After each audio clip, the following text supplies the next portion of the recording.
No programa Canal Pet de hoje você vai ver: cuide bem do coração de quem você ama. Seu companheiro também deve passar por um check-up.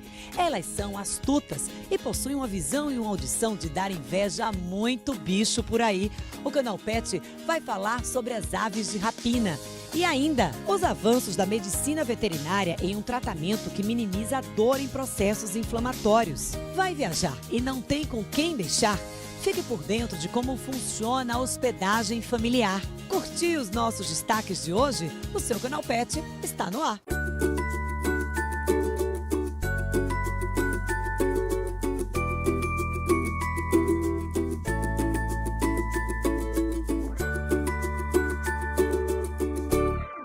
Elas possuem garras fortes e afiadas. São representadas por águias, falcões, gaviões, corujas e urubus. O Canal Pet fala agora sobre as aves de rapina. A coruja tem 1 mês. O gavião tem 6. Os dois são animais de estimação do veterinário John Gustavo, que já começa passando orientações sobre a criação das corujas. Ao contrário do que muitas pessoas pensam, as corujas trazem um grande benefício para a população humana, fazendo controle de ratos nas cidades, né? Essa coruja ela veio recentemente de um criador autorizado pelo IBAMA para reproduzir e vender esses animais.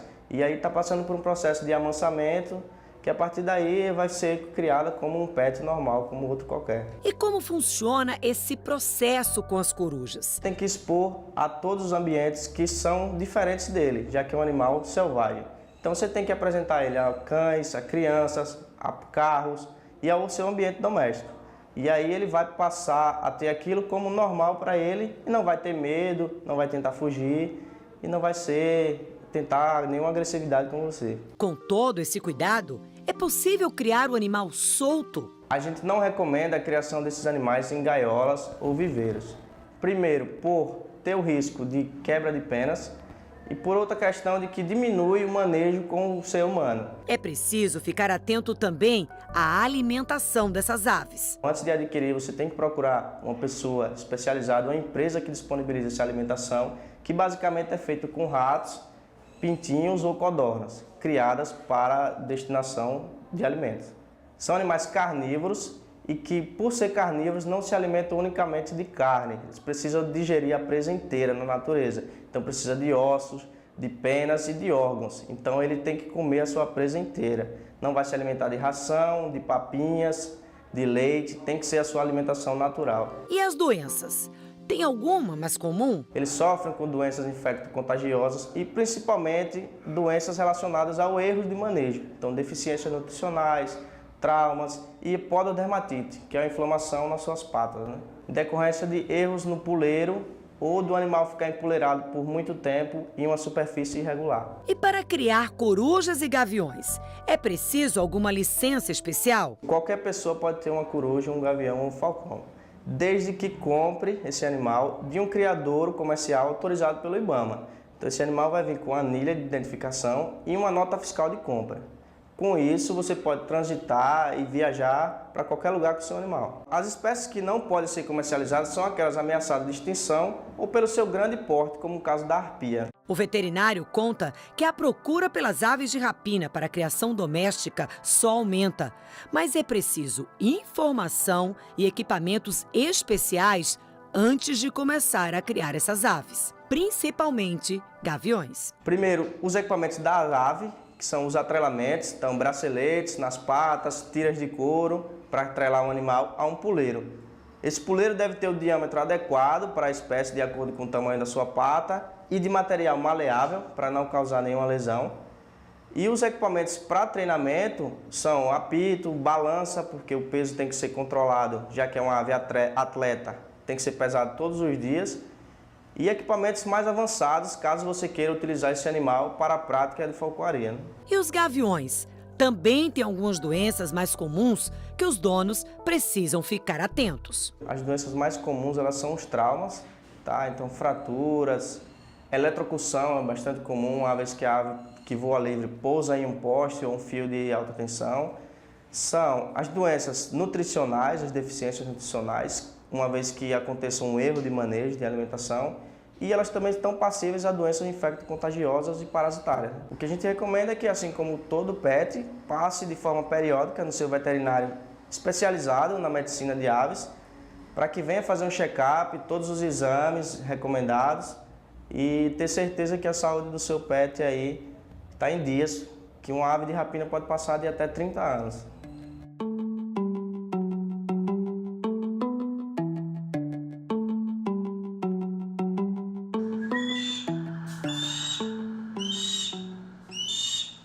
E falando em animais silvestres, a partir do avanço da medicina veterinária, já é possível reduzir a dor nos processos inflamatórios através do uso de termografia e laser terapia. Fofinha é uma coelha de 6 meses. Chegou com lesões na pata, sem apetite e com convulsões.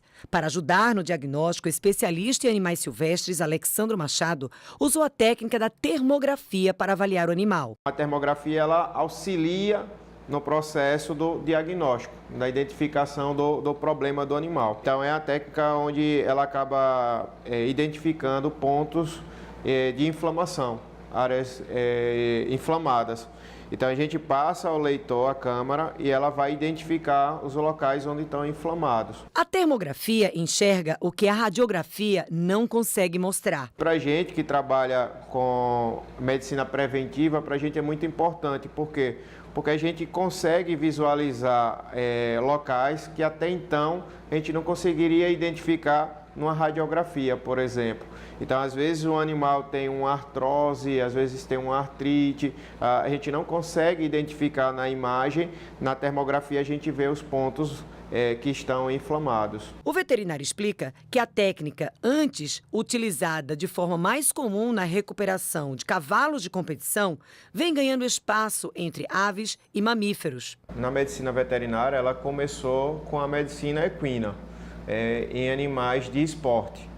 Então, como esses animais eram submetidos a longos exercícios, então eles tinham uma predisposição a lesões, processos inflamatórios, e que a radiografia não conseguia visualizar. Então, a partir daí, começou a utilizar a câmera de termografia para identificar esses focos de lesão. A partir de então, foi vendo a possibilidade de ampliar o leque. E aí começou a ser utilizado em outras áreas da medicina veterinária.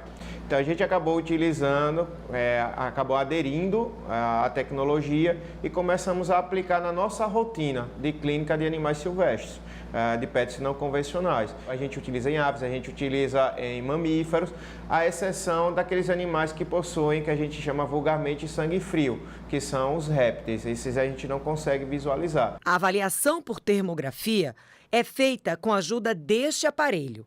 É nas áreas vermelhas que está a concentração da inflamação. A identificação exata do local facilita a aplicação da laser terapia. Essa região encontra-se inflamada. Então é aqui que a gente vai realizar a laser terapia. Então a gente vai usar o laser aqui para a analgesia e cicatrização dessa pododermatite, dessa lesão podal que ele apresenta. Os benefícios da técnica são inúmeros. Nesses animais menores, a gente tem conhecimento que quanto menor, mais difícil se torna o manuseio, os exames são mais delicados. Então, como é uma técnica não invasiva, a gente consegue identificar lesões que até então a gente não conseguia encontrar.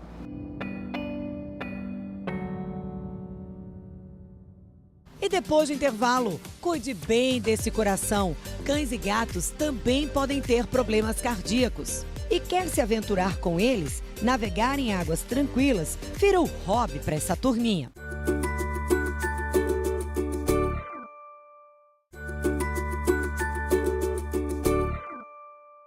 Você já se perguntou como anda o coraçãozinho do seu animal de estimação? Então saiba que as cardiopatias podem até nem apresentar sinais. Nós conversamos com um médico veterinário cardiólogo para você entender a importância do check-up.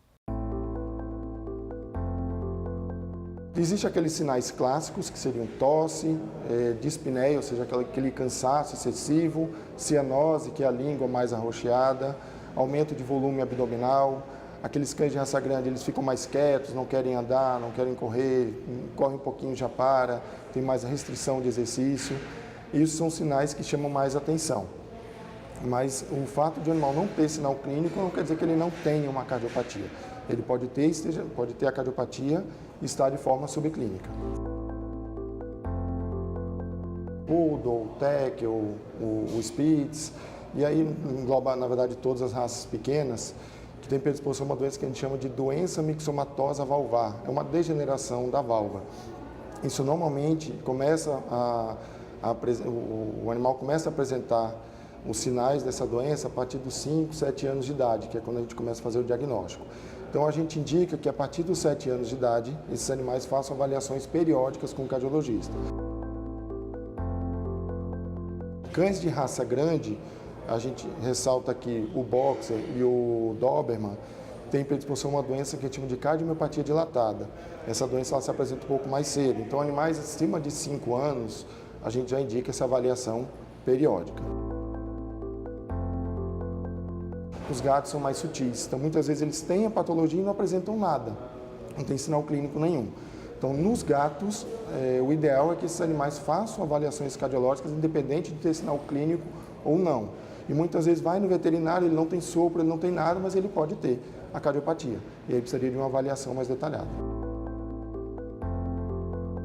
E existem as cardiopatias congênitas, que acomete mais algumas raças, mas pode apresentar em qualquer um.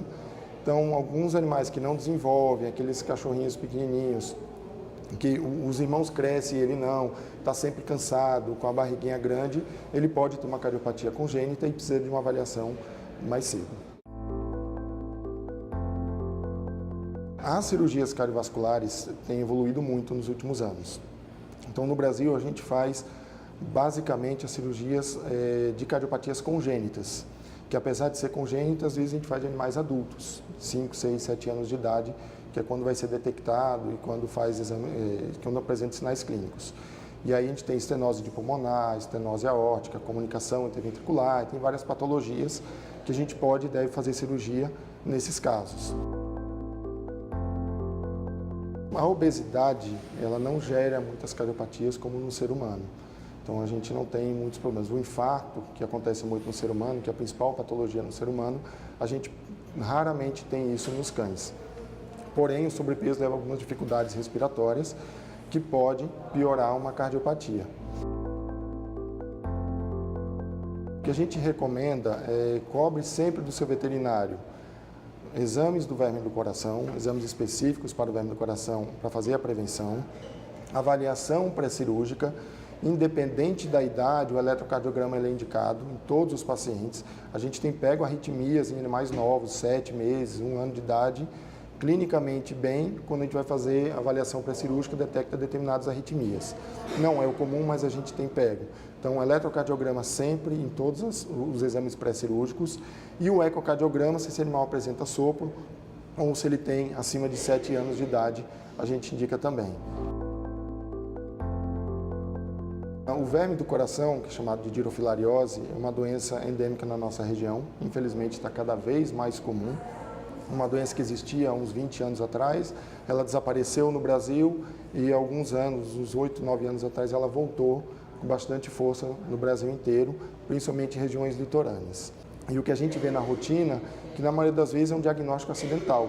Então, o paciente vai fazer um exame por algum outro motivo, uma avaliação pré-cirúrgica, e a gente acaba detectando o verme.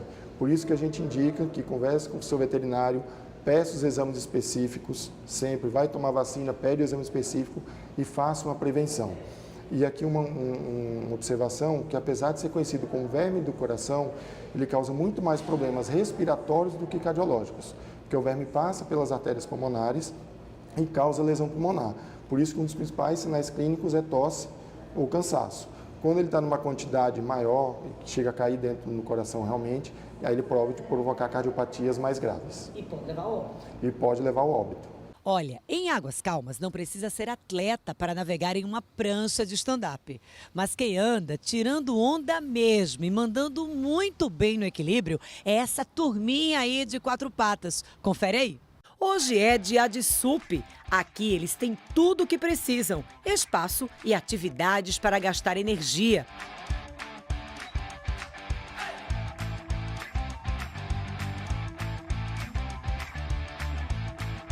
E na hora de subir na prancha, como será que eles se comportam? Bom, depende. A maioria dos cachorros, quando a gente põe na prancha, eles têm o costume de pular, principalmente os que gostam de água. O que a gente faz? A gente deixa eles nadando, quando eles cansam e eles ficam numa boa. Já os temerosos, eles demoram muito a pular na água, uns até têm dificuldade de subir na prancha. Mas geralmente todos que vêm aqui gostam. A adaptação ao esporte vai depender também da raça e da frequência com que eles praticam. O labrador gosta muito, mas o labrador é bem afoito, como vocês veem. A Yuka fica pulando, eles gostam muito de água. Mas as raças que tem que ter cuidado é aquelas bulldog que não tem muita mobilidade na água. Aí é aconselhável botar um colete, alguma coisa parecida. E a procura só aumenta. Até alguns eventos foram criados. Aqui a gente tem muito cliente com cachorro. A gente tem até o Sup Pet Sunset e o Sup Dog. Teve a última remada, foram 30 cachorros. Então tem muito cliente aqui. Geralmente final de semana vem 5, 6 cachorros de uma vez. A galera combina e vai curtir com os peludinhos na água. Ana Alicia traz todos os cães para o SUP e garante, eles adoram. Todos eles vêm pra cá semanalmente para fazer atividade física. Né, mãe? E o que é que mais gosta? Na verdade, todos. Só que ela hoje foi a premiada do dia. Isso sem falar nos benefícios para a saúde do animal. Um cachorro de grande porte, ele precisa ter essas atividades aquáticas porque é boa para a articulação e para o sobrepeso. É sempre bom frisar isso porque às vezes o dono fica com medo e tal. No caso do Golden e do Labrador, já são raças prontas para isso. Então, curtiu? Bora tentar? Eu tentei. Olha aí. Fácil não é no começo, mas depois dá tudo certo. E é só curtir esse visual na melhor companhia. O SUP propicia isso, porque em muitos lugares você não pode levar o seu bichinho, né? Chega final de semana, você fica limitado ao lazer. E as crianças geralmente são ligadas aos mascotes. Então aqui é o local ideal para a pessoa vir, trazer seu pet, curtir o dia. Eles gostam muito. Bastou falar, vamos pra laje, é todo mundo lá. É hoje, eles ficam tudo frenética. É isso aí, galera, Sup Pet, alala, uau!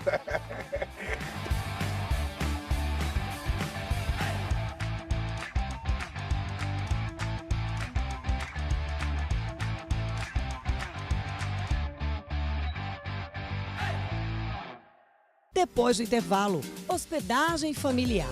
A importância de escolher bem quem vai cuidar do conforto e da segurança deles enquanto você não estiver por perto. E tem Denison Ventura no quadro Pegada da Fama de hoje.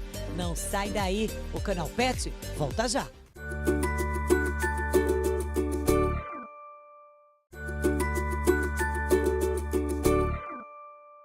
Se você é do tipo de pessoa, assim como eu, que fica com um aperto no peito quando vai viajar sem o seu pet de estimação, a dica de hoje é a hospedagem familiar.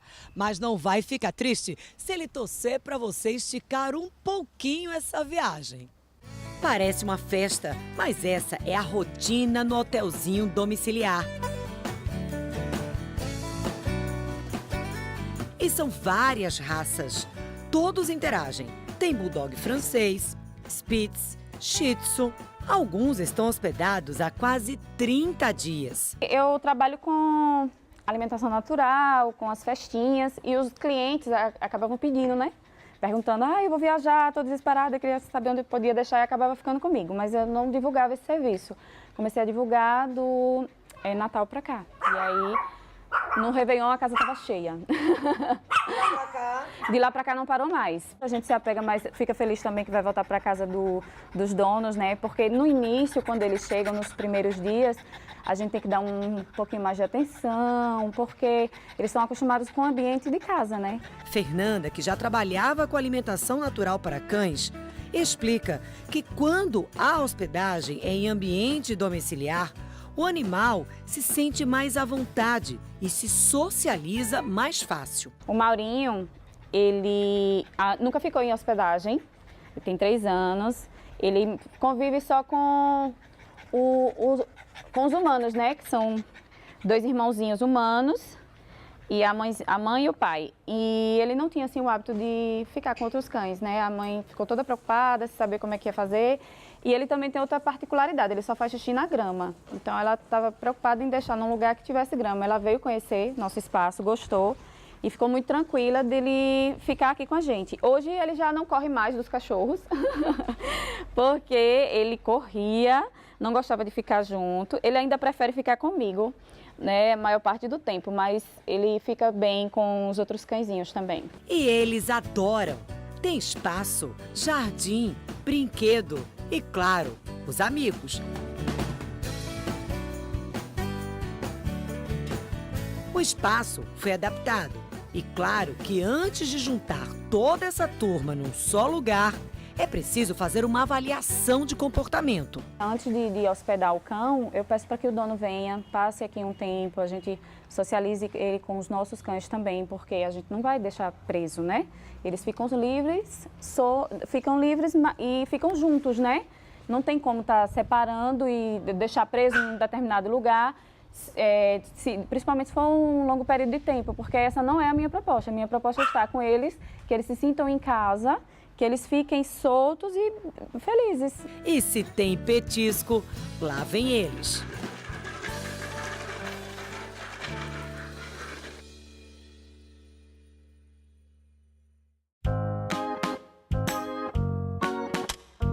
Olá, queridos ouvintes da TV Atalaia, deste programa de audiência que trabalha o mundo pet. Eu sou Denilson Ventura, apresentador da CBN, tem um programa, o Estúdio CBN. Também sou jornalista do Jornal do Dia, professor de língua portuguesa e redação e livre empresário.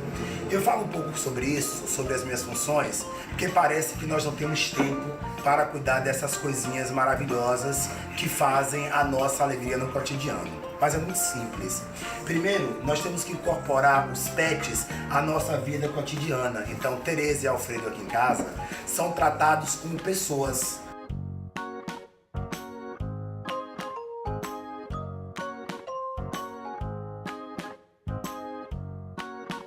Então, as comidas, né, nós trabalhamos com fruta, né, quase todo dia uma fruta, a água deles o tempo inteiro, sempre novinha a água. Alfredo é muito amável, Tereza é extremamente inteligente. Na verdade, é Tereza que manda na casa e aqui, ó, tá agradecendo, que Alfredo é muito de agradecer e de fazer carinho.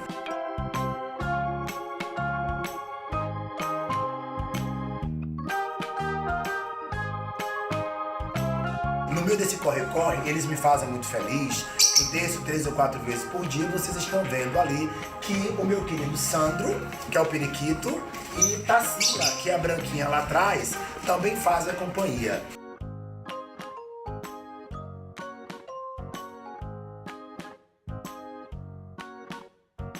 Essa é a Luciana, que me ajuda a cuidar dos pets, né, Lu? É a madrinha dos meus queridos. Eu agradeço. Eles interagem tanto Alfredo, né? Alfredo, aqui agradecendo a gente, ó. Quando ele cata assim, ó, o dedinho, agradecendo o carinho. Tanto Alfredo quanto Tereza se interagem, porque Sandro e Tarsila, sobe Tarsila, eles adoram, no caso, a companhia dos cachorros.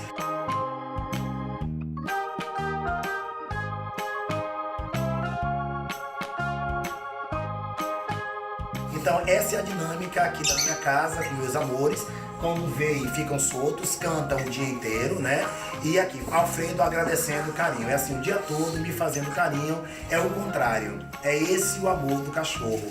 Eles não querem nada em troca, a não ser amor de volta. Então, aqui em casa, a gente não agride, a gente conversa, dialoga, né? Tereza é mais independente no comportamento e eu fico muito feliz que o mundo esteja passando por essa transformação de respeitar os animais, tá?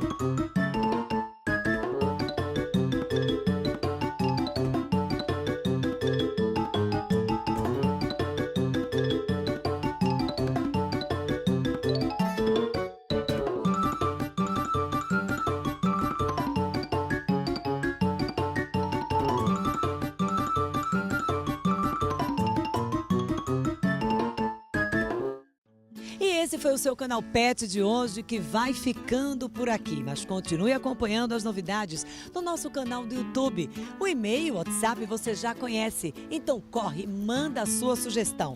Acesse as nossas redes sociais e não esquece, domingo é dia de Canal Pet. Eu te vejo na próxima semana. Até lá!